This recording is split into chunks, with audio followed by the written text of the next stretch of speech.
ঘাঘট নদীর পানি বৃদ্ধি পাওয়ায় গাইবান্ধা শহর রক্ষা বাঁধের বিভিন্ন স্থানে ফাটল দেখা দিয়েছে।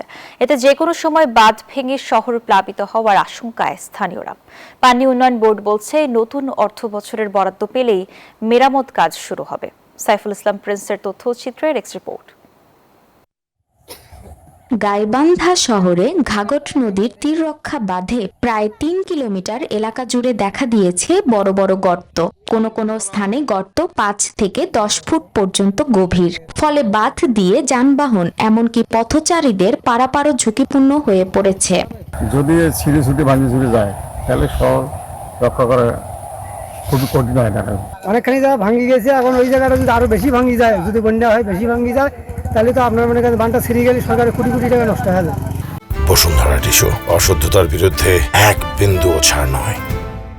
দ্রুতই সংস্কার না হলে নদীর পানি বৃদ্ধির কারণে ভেঙে যেতে পারে এই বাঁধ। তলিয়ে যাবে গাইবান্ধা শহর বলে শঙ্কা এলাকাবাসীর। ভাঙন আতঙ্কে এখন নির্ঘুম রাত কাটাচ্ছেন তারা। শহরটা বাঁধ এমন ভাবে ভেঙে আছে, এখন না পারতেছি বাচ্চা কাচ্চা নিয়ে কোনো জাত যাইতে, কোনো জাত থাকতে। বান্ধের খুব অবস্থা খারাপ, ঘুম পাড়ার ভাই নেই, সারা রাত বই থাকি, কখনো ভাঙ্গিছি গন্ত নিয়ে যায়। নতুন অর্থ বছরে বরাদ্দ পেলেই মেরামত করা হবে বলে জানান এই কর্মকর্তা। বৃষ্টির কারণে বিভিন্ন জায়গায় এখনো রেলকাট সৃষ্টি হচ্ছে। আমরা বরাদ্দ সামনে অর্থ বছরে আবার চাইবো, বরাদ্দ পেলে ওগুলো আবার মেরামত করে দেবো। বর্ষায় ভাঙন ঠেকাতে বাঁধটি দ্রুত সংস্কারের দাবি এলাকাবাসীর। Desk report, news 24।